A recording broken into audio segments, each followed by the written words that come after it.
So as the offering plates are going past, I want to invite our speakers up this morning. We know these two individuals as part of our church family, and we're excited to have them here this morning to share a little bit about their life, their struggles, their joys, and hopefully we can take some from that and apply that to our lives. So let's welcome Kate and Brian Bancroft up here this morning.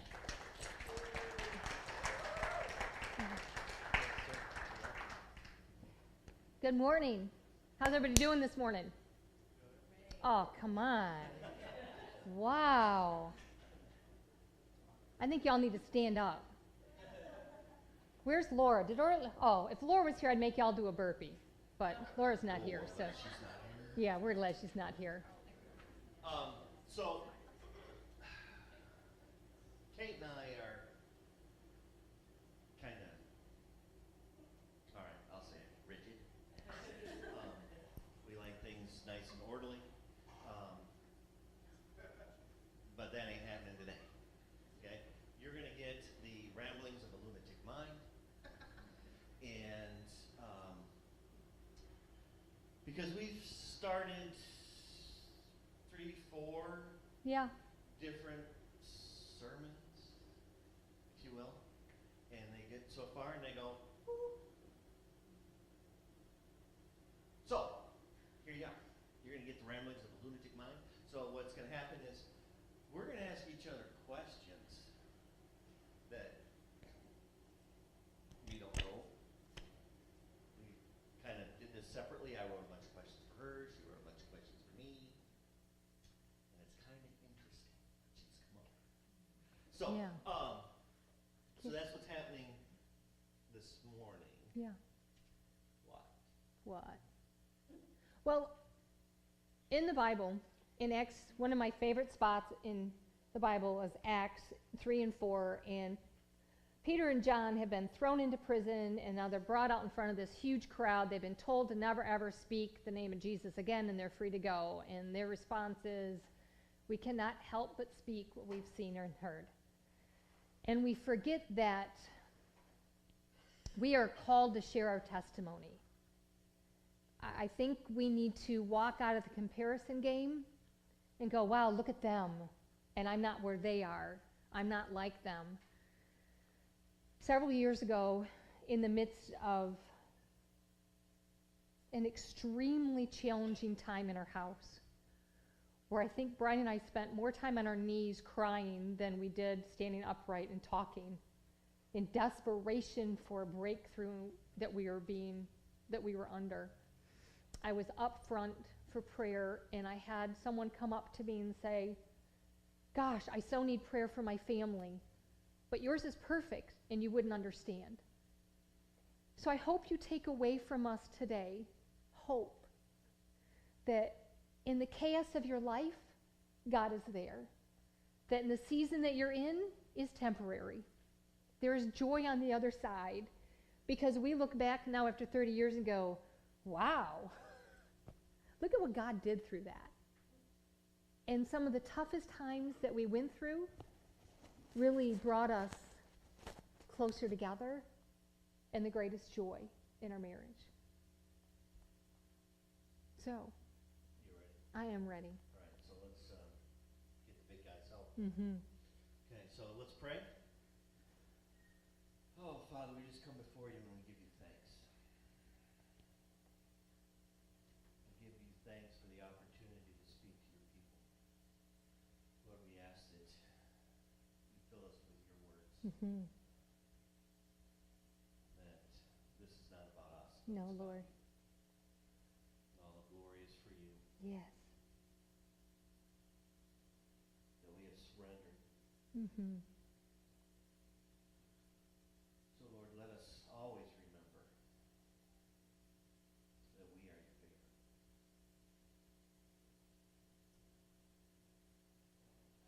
That you sent your Son from heaven, where everything is perfect, down to this planet where things aren't always perfect. Sent him as a helper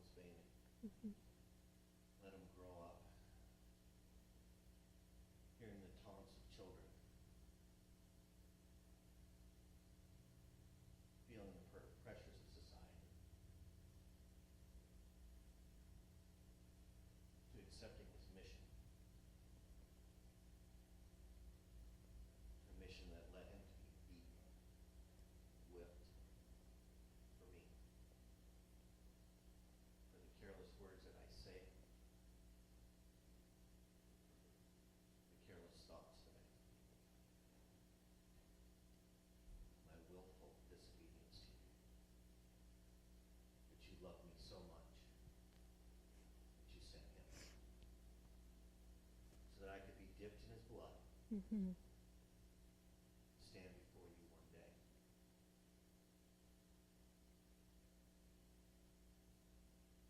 Pure and spotless.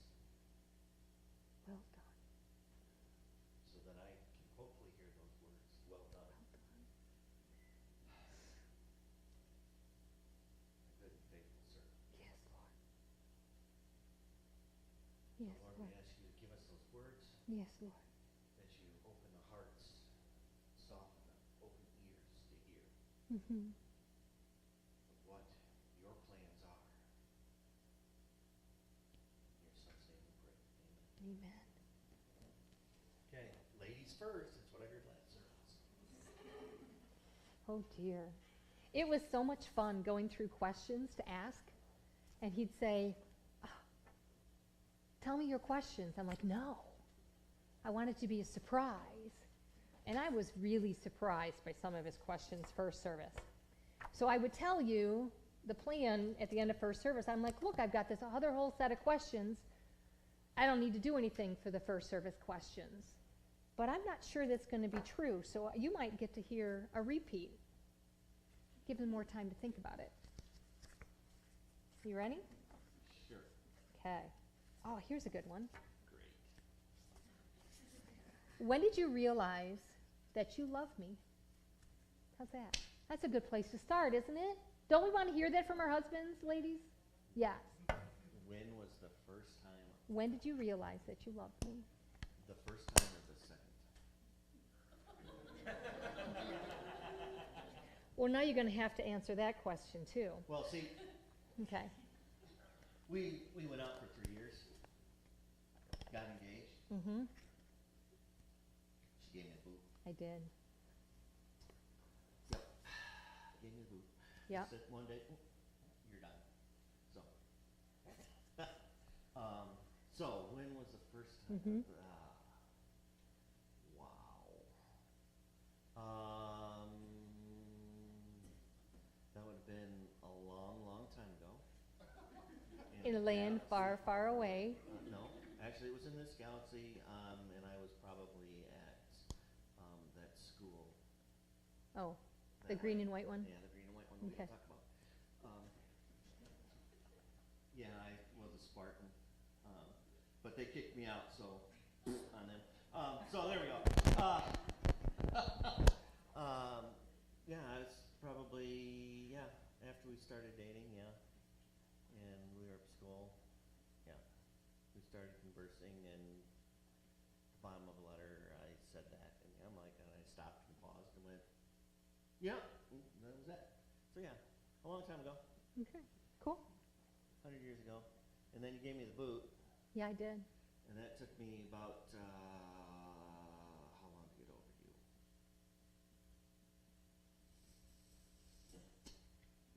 So I never stopped. There you go. Yeah, it took me. I was just starting. I went into the service after she gave me the boot. That was actually the plan. Not that she gave me the boot, but that we were going to the army and we get married. And so it was 3 years that I was in the service. I was spending all kinds of hours, and it was just terrible. I was stationed in Hawaii. I worked I worked 2 days on, 2 days off, from 6 p.m. to 11 p.m. A man that's 21 years old should not be given all that responsibility. I had a lot of free time. So there's that story. Sorry, ramblings of a lunatic mind. I warned you. So yeah, right away. Yeah. Okay. Yeah. Sorry. Oh, here's one. Oh, here we go. Ready? Yeah. What is the best way to fight with your husband? Oh, that's easy. That's an easy question. Those of you who've ever heard me talk about it, the best way to fight with your husband is when he's not even there. No, I'm serious, ladies. This was because I had a mouth problem. And things would just come out of my mouth that shouldn't come out of my mouth. And then, you know what you got to do? You have to apologize for what you just said. Early in my faith journey, after we were married, I didn't accept Christ till I was almost 30. So early in my faith journey, trying to figure out as I'm whining to God, telling him to change my husband because there's something seriously wrong with him because we don't think like others. You know, he doesn't think like me, so therefore he's wrong, right? Yeah. So in praying, I'm like, all right, God, yeah, I was whining. So I really felt like the Lord was sending me to Proverbs 31. I'm like, look at that, I got an answer. And then I read Proverbs 31, and I went, you've got to be kidding me. I wouldn't even say the word obey in my marriage vows because I was never going to obey someone if I disagreed with them, and no one was ever going to make me do something I didn't want to do. So here I am in Proverbs 31.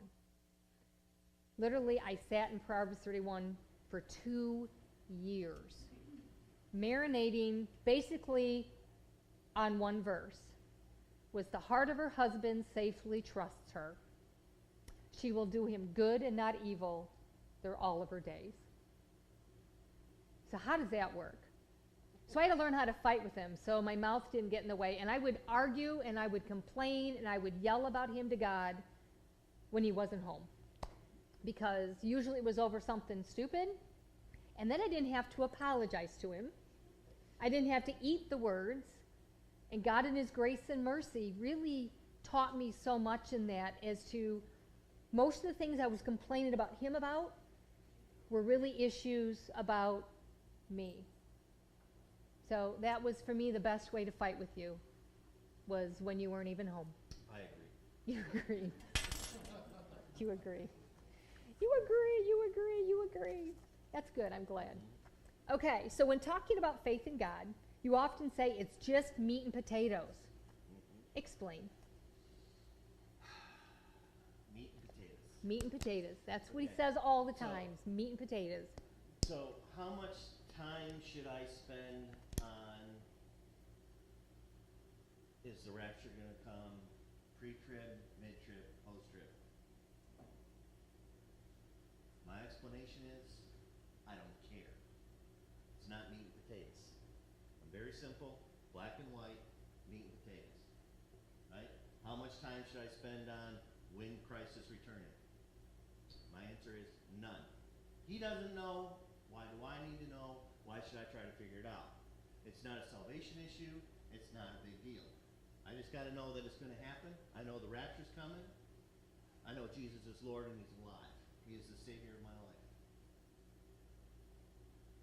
And that's what you got to live. Meat and potatoes, folks. Don't sweat the small stuff. Why are there so many different divisions of Christians? Because we're sweating the small stuff. Mm-hmm. It don't matter. Jesus is Lord. The man is alive. He died for my sins. That's right. I put my trust in him. That's right. That's it. Meat and potatoes. Yep. So if you want to have a deep theological discussion, go see somebody else. Yeah, See Dirk. go Dirk see loves Dirk. that stuff. I was going to say that, but I won't put you on the spot, brother. So, yeah, that's not me. You know, and I will sit there and listen to you and nod my head and go, yeah, okay, that sounds great, but it's not a salvation issue. Have a great day. Okay. Would you like that? Meat and potatoes. Meat and potatoes. Oh, now he's picking and choosing. I better pick a good one for the next one. Well, we kind of went over that. Okay. Okay, here we go. I haven't really given you that soccer yet. Okay, all right. We got a lot of, but Sock this- it to me. This is an easy one. This is Okay. the softball. Our first 6 months, we lived in Hawaii. Get rid of that one. Yeah, I know. Well, you just took away a couple of my Too bad. questions. Ask me anyway. Go ahead. So the first 6 months we lived in Hawaii. Yep. How did that affect us? What did that do for us?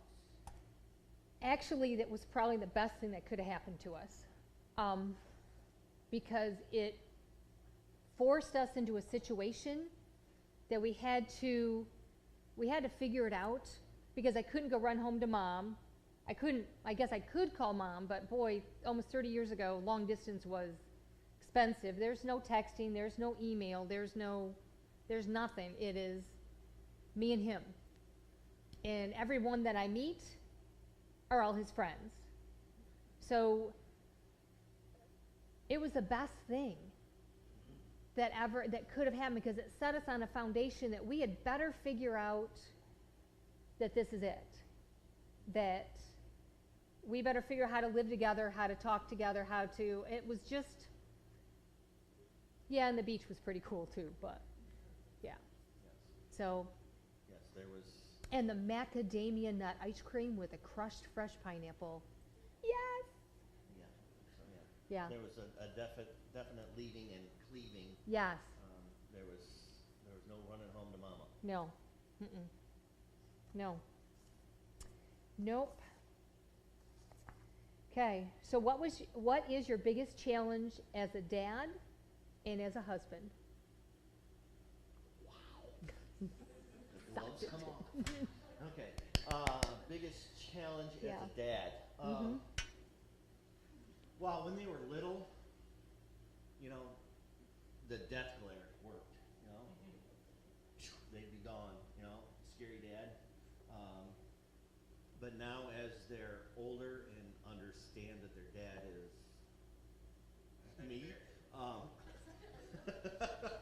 is me, the death glare doesn't always work unless they pushed all my buttons and they know it's really the death glare. But walking them through life.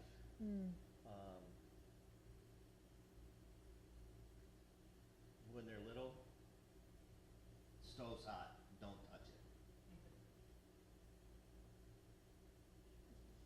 Yep, the stove's hot. Go see your mom if you want a Band-Aid.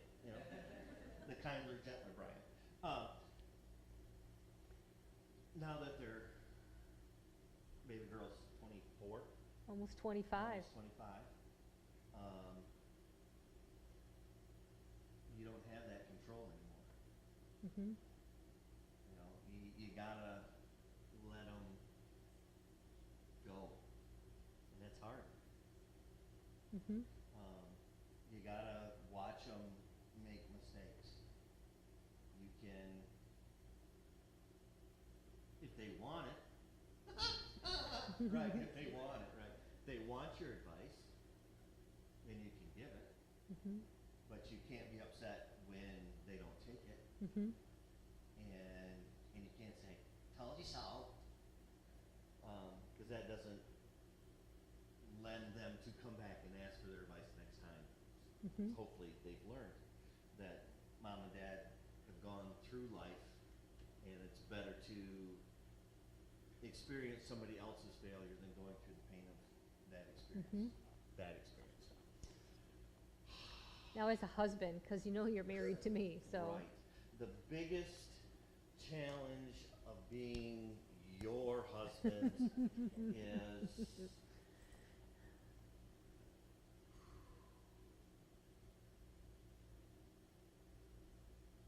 I can take it. well,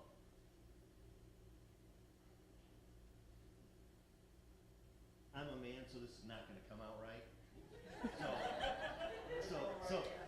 So give me a minute here to work this out, okay? Okay, because the old saying is, well, it's an old saying in our house, is men speak blue, women speak pink. They hear pink, we hear blue, so we got to talk purple, right? This ain't coming out purple. The biggest challenge of being your husband is meeting my expectation of what I think you want. That was purple. Yeah. Well, I had time to process. So, it's not meeting your expectations, but it's the expectations that I put on myself to be your husband. Okay. Nice. Okay. Okay. Here's another softball. You ready? Yeah, sure, go for it. Tell me about The hurricane. Okay. The hurricane. Which hurricane? Her. Oh, okay. Okay. Well, and the one she's put you on. Okay. Early last fall, I am a member of the John Maxwell team. I've gone through the certification, and I have all the credentials to do what the whole team does. And in the process of trying to do what the whole team does, basically last year God told me to sit down and shut up, which is hard to do when you think you're supposed to be doing all these other things. In that process of him telling me to sit down and shut up, Facebook is a great place to stalk people. This other person who's also a member of the John Maxwell team posted something, and I thought, oh, I think she's pretty cool. I think I'd like to get to know her a little bit. So we kind of whatever, and she friended me, and I kind of followed her posts and whatever. And I thought, wow,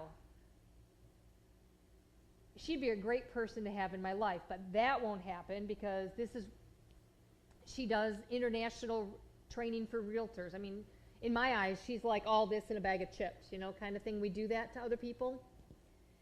Last December, I had an opportunity to take a class that she was teaching, so I jumped on that, and then she invited me to North Carolina in January, and I went there, and the first time I talked to her literally was like I got off the phone, it felt like I'd known her my entire life, and I walked up to Brian and I said, I think I just attached myself to a hurricane. He goes, what does that mean? I said, I don't know, but I think this next year's going to be like a hurricane. And that's just what I was almost shell-shocked, going, I don't even know.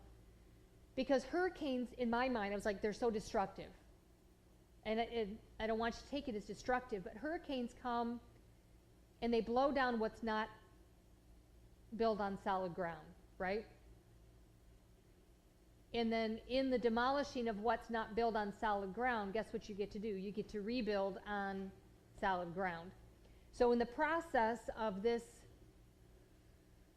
joining together of Trisha, who we affectionately call my hurricane, I have faced my fear and become a published author. My next submission for a book is due on the 8th.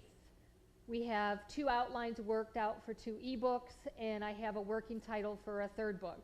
Never in my wildest dreams would I have thought that so much could happen in such a short amount of time. And it's what we talked about in first service. Well, God, where are you going to take me in 20 years?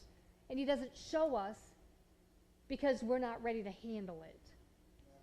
I've had this idea in my head that, I should write. And then I let fear stop me all the time going, well, because I write like I talk. So it's probably not goodly English, but, but I do because that's just me.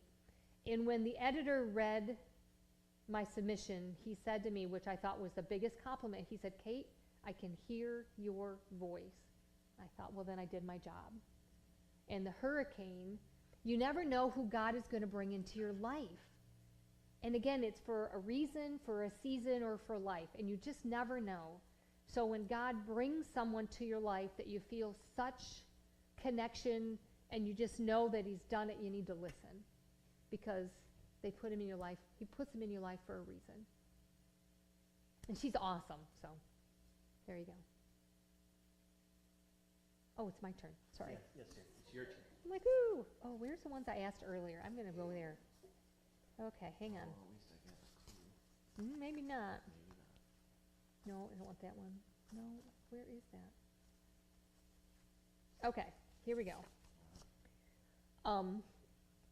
Yesterday, I don't know if you told her already, but okay.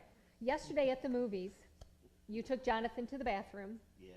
and he left the bathroom before you did, and you lost him. Well, technically, yes. He left me. Yeah. I didn't lose him.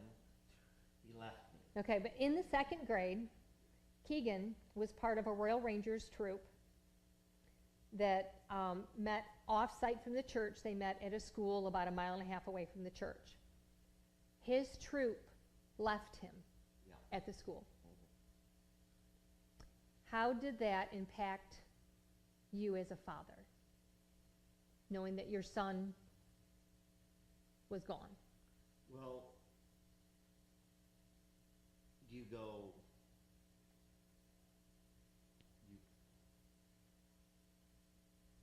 you get the important things first. You find your kid, right? That's the first thing.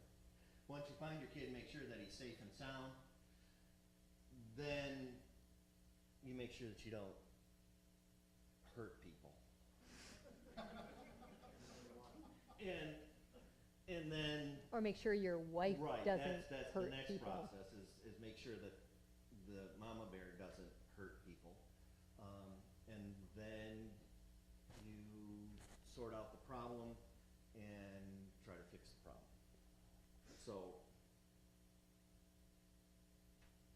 So fixing the problem led to some of the best years of my life. Mm.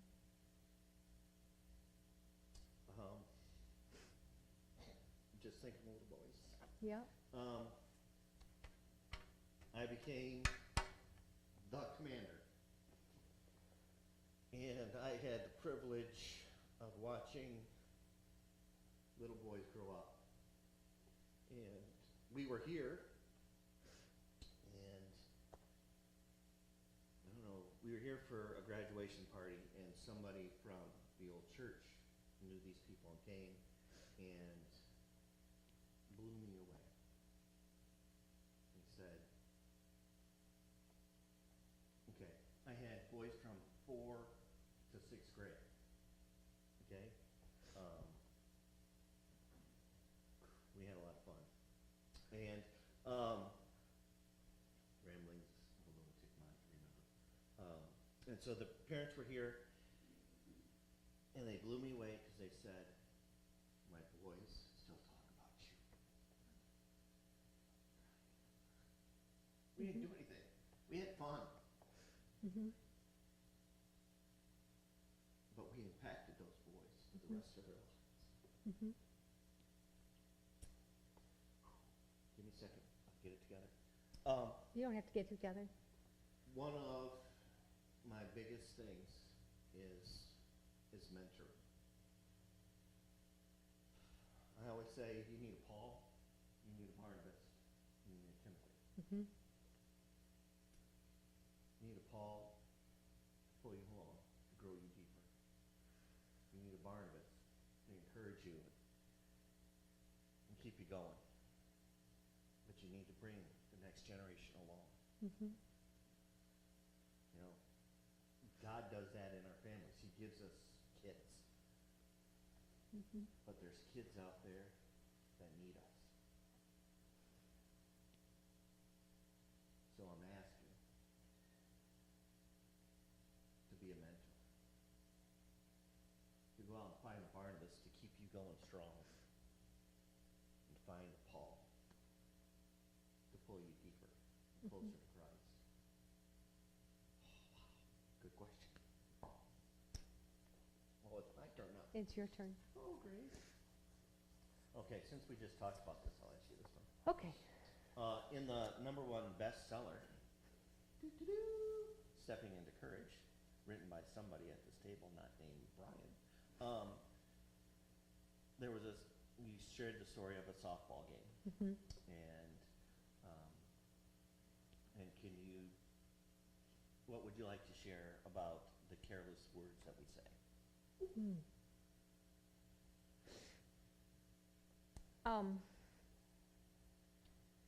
We don't treat our words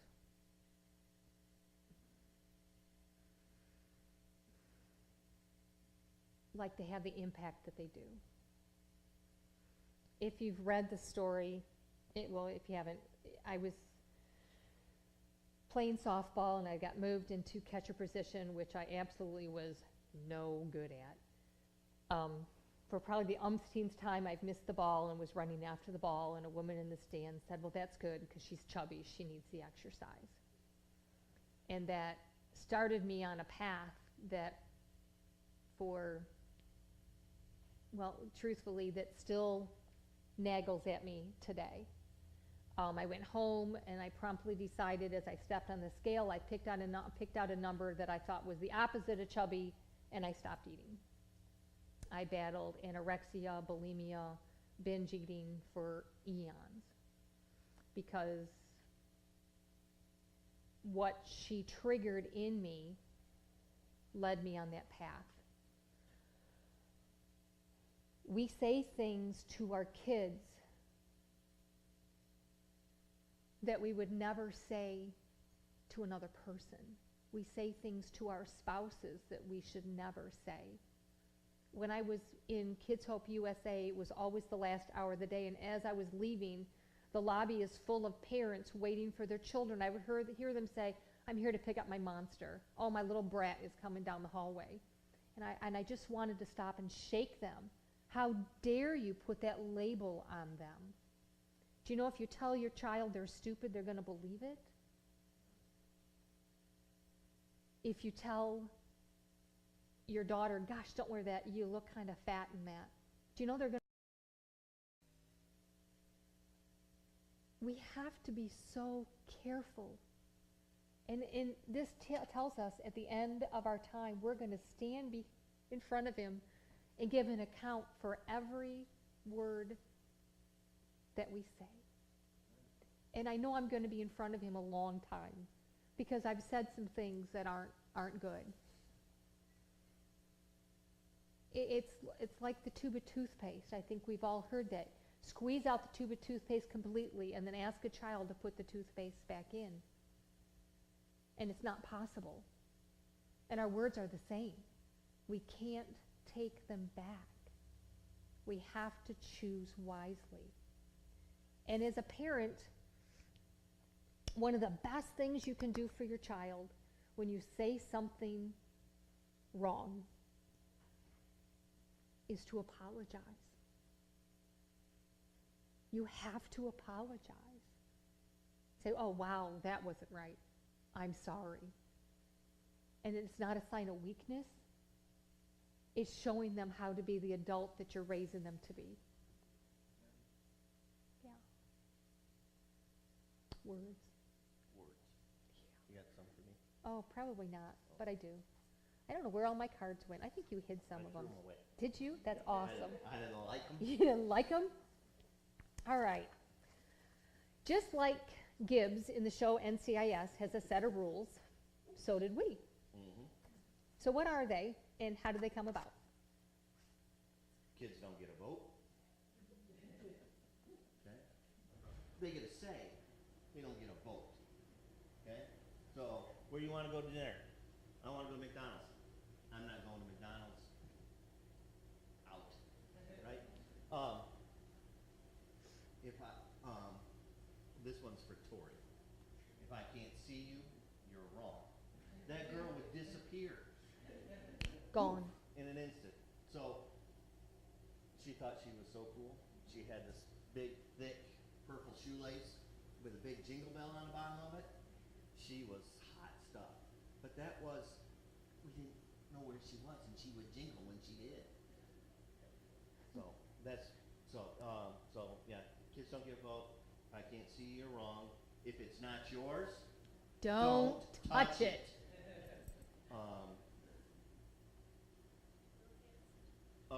Little kids who whine and cry get Nothing. nothing. And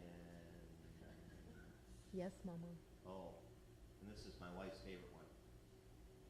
The answer is yes, Mama. So this is another one for my beautiful daughter. She is, what's the nice way to put this? Because I was just told to be careless words. She is strong-willed like her father. And so when she was arguing with her mother, you don't argue with Papa.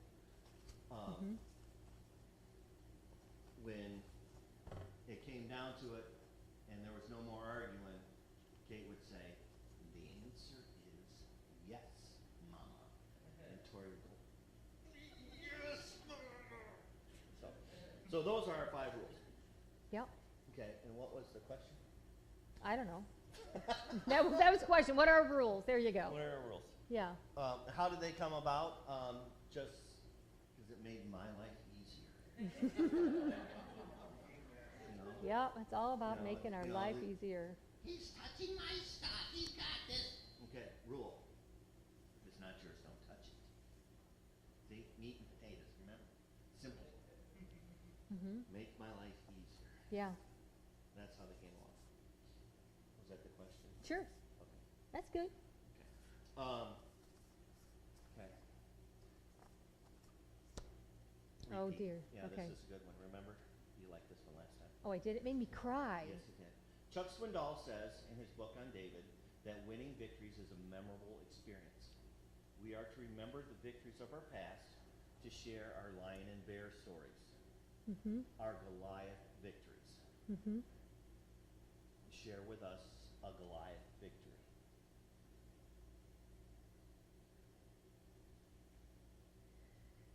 Okay.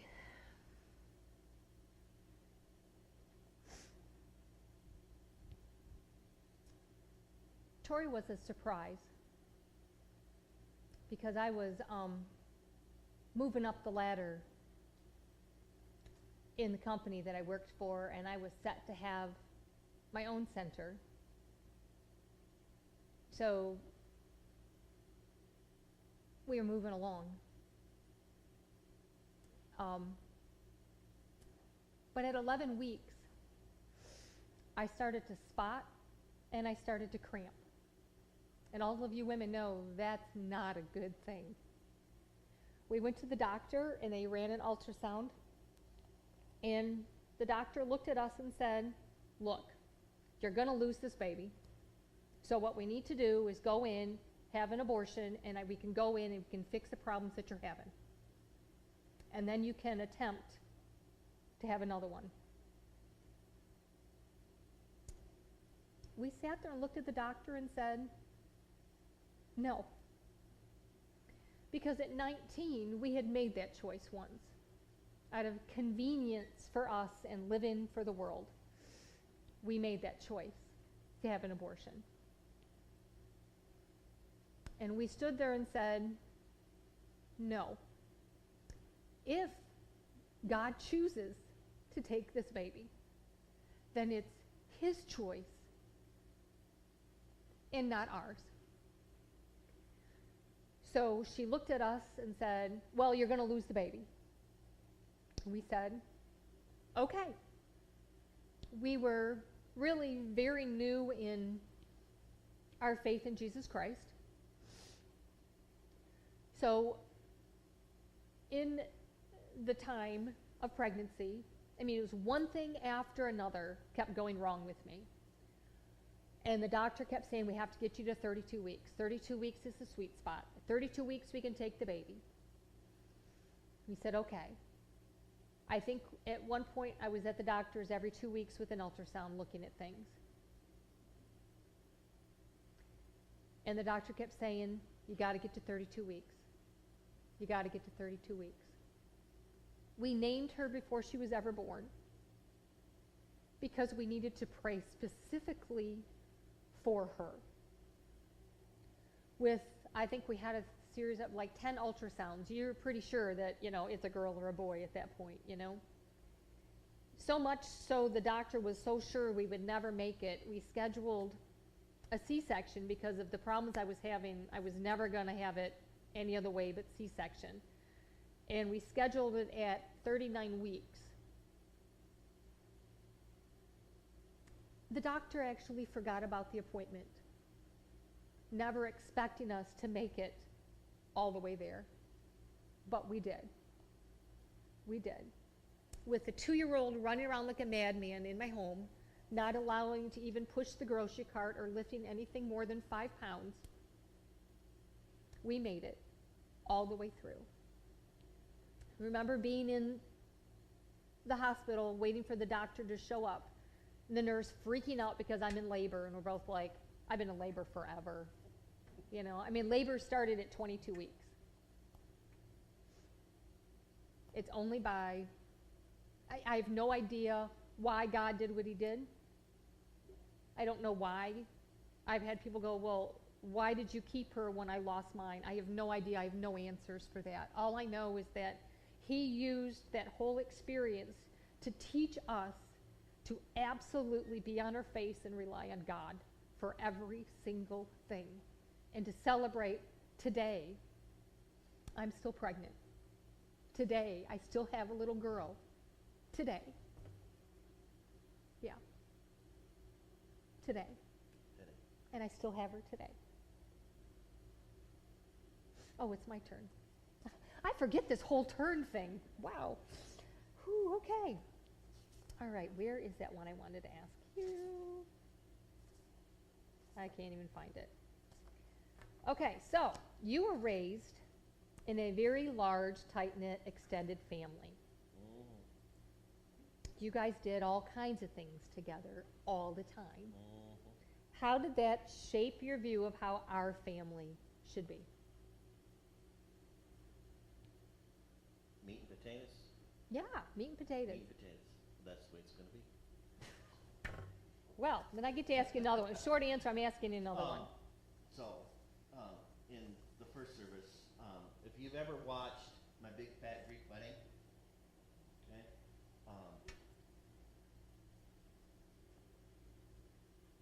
she is Ian Mueller.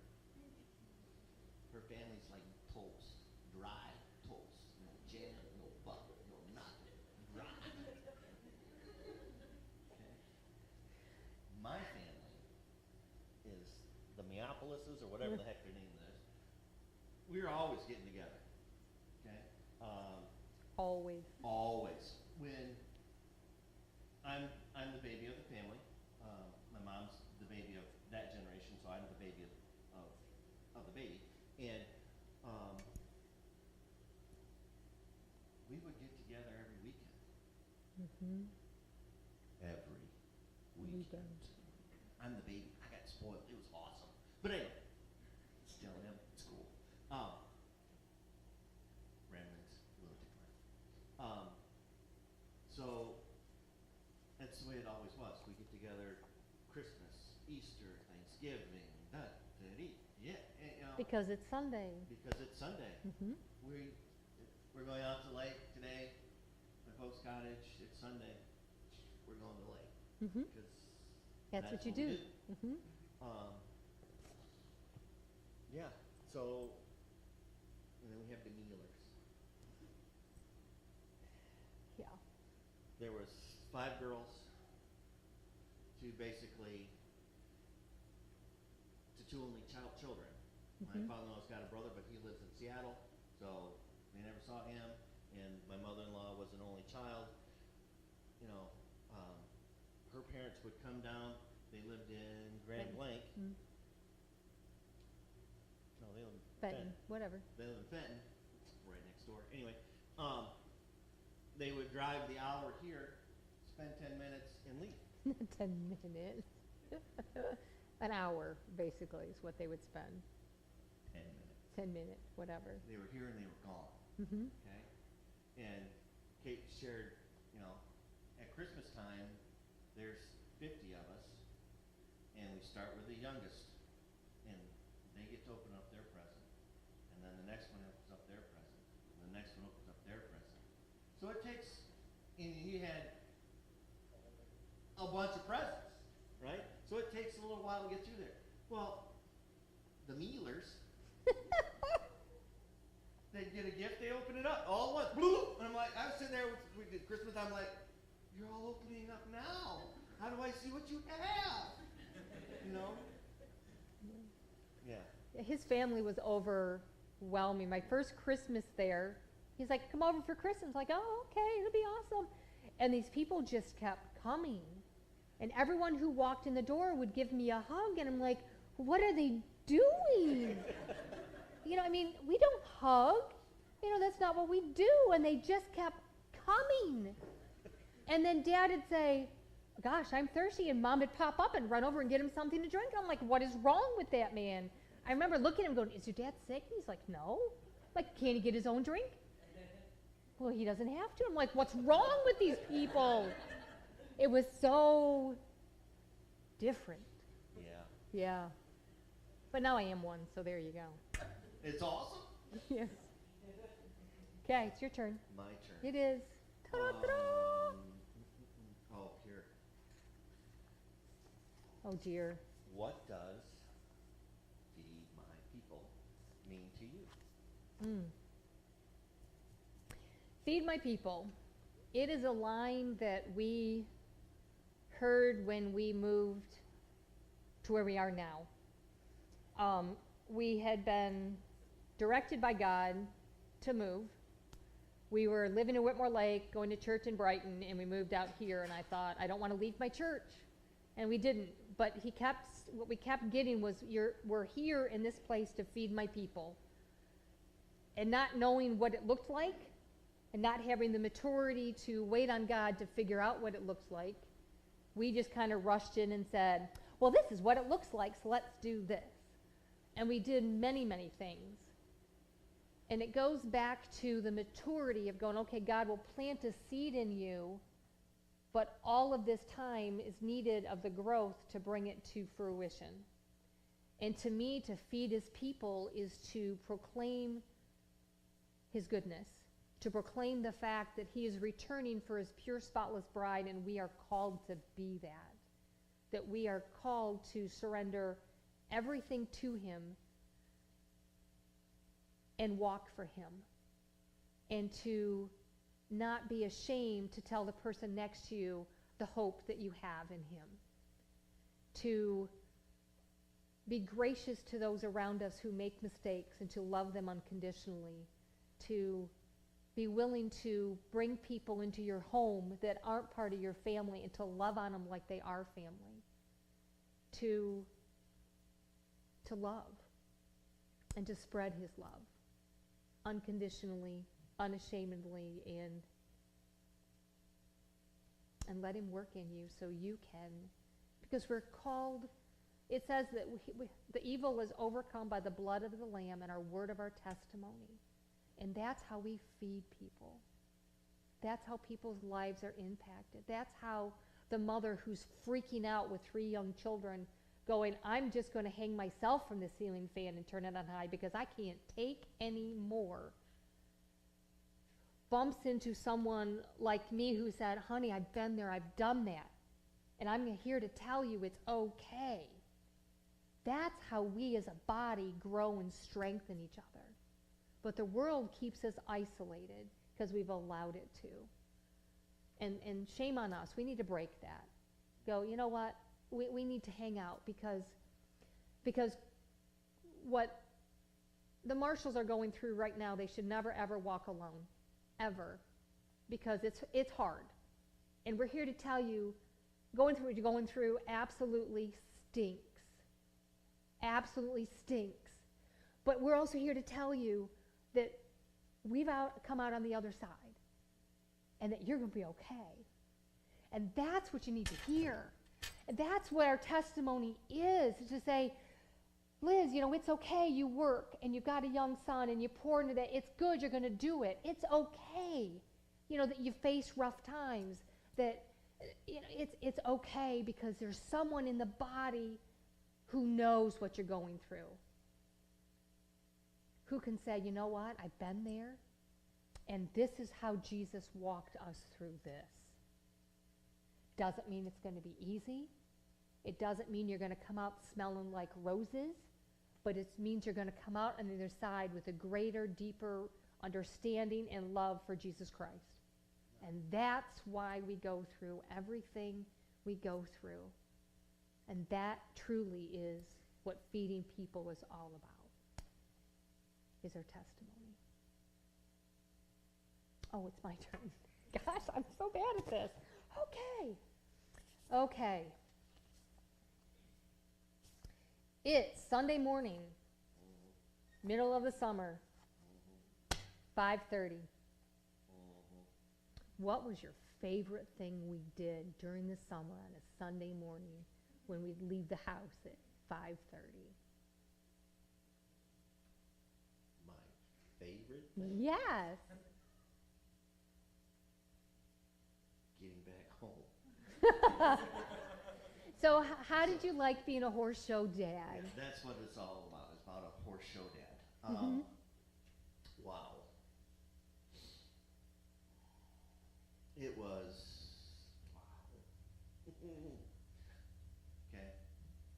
I grew up in Dexter. My sister had a horse. And we had other horses that we kept for people. Not me. Not a horse guy. Yeah. So, I marry a horse girl, and guess what? We had another one. So, we are very blessed. She's very good at what she does. Yeah. So, my favorite thing. My favorite thing is watching her and competing and doing her best with the right attitude. Mm.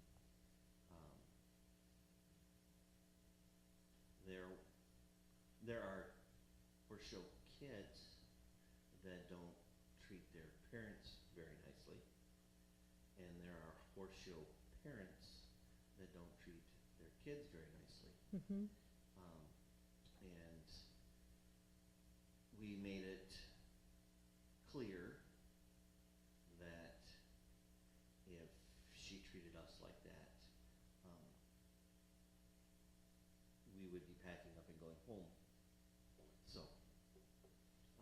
So she minded her P's and Q's and was a good kid. So, yeah. I was like, what are you doing? I'm patting her on the head. She Oh, knew. okay, okay. Perfect. Come on. Oh, I'm slow. We've got a thing going. W, right? Yeah. Oh, it's right. What is that? Oh, not my problem. Yeah, That's what you're saying now? yeah, okay, The W, not my problem. okay. So yeah, that was my favorite thing about Sunday morning at 5:30 and having to pack up a horse that didn't want to get into a trailer and then driving for an hour to a place that I got to hang on to a horse and watch you braid and go get a bucket of water and scoop poop and yeah. See how much fun this is? Doesn't that sound like great fun? Yeah. Yeah, okay. But the best thing about all that is it drew us closer together. That we were spending time together. That we have memories that we'll share forever. Mhm. That's it. Time's up. Time's up. Mhm. Yeah, Come on. time's up. Can I ask you one more? Can you ask me one more? Yes. Okay. Okay. Oh dear. It kind of ties into that one. Okay. How was it being there? Don't look. When Tori won states by a point. And what lesson did you learn? The best thing being up watching the 5 girls compete as a team was watching their attitude towards all the other competitors. At one point, Tori was in the warm-up pen next to this other gal. They were both getting ready to go in, compete against each other, and it was noticed that the girl's girth was not tight enough. And Tori told her. Now, in the class, the girl wound up beating Tori. You know, so it's like, okay, but you did it the right way.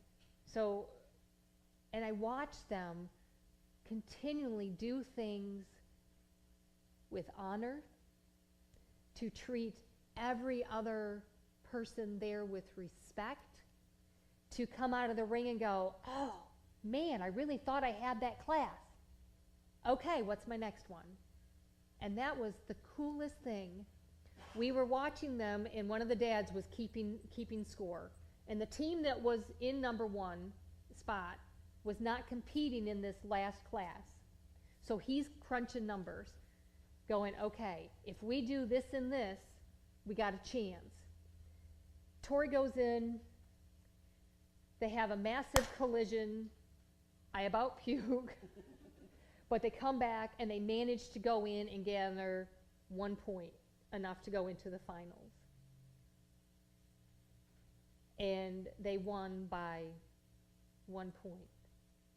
We get frustrated when things don't look like things are happening, that there is no way. It was a team of 5 against all the other teams had 10. In the natural, it looked like there's no way. And they didn't go into this competition with the expectation of winning states. They went in going, you know what, we're here. Let's make some noise. Let's people remember that we were here. Let's give it everything we got. And they did. They left nothing on the table. And as a reminder to me that that's how I'm supposed to live for Christ. I'm supposed to give him everything I got, not worry about the size of the other team, not worry about what other people are doing. I'm only supposed to worry about what he has called me to do. And that's what we're supposed to do. That's how we're called to live. Because the giants out there look really big. But our faith in God needs to be bigger. Yeah. Yeah. That's it. That's it? Yeah. Yeah. So, would you like to tell the folks about the offering? Sure. Dale, we're going to do it the same way? Okay. I'm going to embarrass you two. Can you come up here, please? Is there any other elder in here? Corey, come on up. Are there all the other elders are gone? Okay, here, let me make them sit down, because you make me sad watching you stand. Yeah. Kurt and Kristen are going through, Kevin and Kristen is going through a very challenging time, which we all go through challenging times. And this is why church is so important. Not just because we learn about Jesus Christ and growing in faith, but we are called to support each other in faith. In Acts, it tells us they did life together. They were in and out of each other's homes. They did life together. And we want to do life with you. We want you to know that we care about you, and we're going to do life with you. So if at all you can help in some way, there are offering plates by both doors. Because of life situations, they were in between life insurance when his health crisis hit. Isn't that just like the enemy to do something like that to try to tear somebody apart? Well, we're going to stand in the gap and say, you know what? You don't win. We know who wins. So we're going to pray over them. We ask, if you want to come up and lay hands over by them, please come, if that's okay. I should have asked that first. I'm sorry. Okay, so whoever wants to come up and pray, come pray with us. But at the back doors, there are offering plates. If you can help them in any way with their medical expenses, you will be off work probably 6 more weeks. Yeah, okay. And all of you with small kids know how scary that is for mama right here. Because all of you women know that we have a gland that men don't have, and that's a security gland. So I tell you, her gland is freaking out. Right? Yeah, I know. Okay. So these elders are going to pray, and then we are going to dismiss everyone. And if you can help in any way, there's also on your Facebook page, there's a meal train sign up, and there's also a GoFundMe page. So let's bless the socks off of this family in Jesus' name. All right. Brian, you're up. I'm up, okay. Oh, Father, we just come before you. We place the Marshalls in your lap. Yes, Lord. Lord, you know the outcome. It's not a surprise to you, but it's a surprise to us. So, Lord, we just ask that you provide. That in your abundance, the Marshalls will find an abundance. Yes. Oh. So, Lord, we ask for healing, protection, Yes, Lord. and peace. A peace to fill the household Mhm. that's undescribable, Mhm. that's unbelievable. Oh, Father, we just give you thanks and praise. Yes, Lord. Oh, we ask for a quick healing, quick restoration. That Kevin finds rest, peace, Mhm. and strength, Yes, Lord. that he can return to work and say, my God did this. Mhm. Our God reigns. He is alive. Mhm. He is my protector. Mhm. He's my provider. He's my provider. He is. Yes, right. He is. Mhm. He is all that is. He is our healer too. Yes. Yes. Mhm. So Lord, we just ask for your abundance Mhm. in every way. Yes. In your Son's name we pray. Amen. Amen.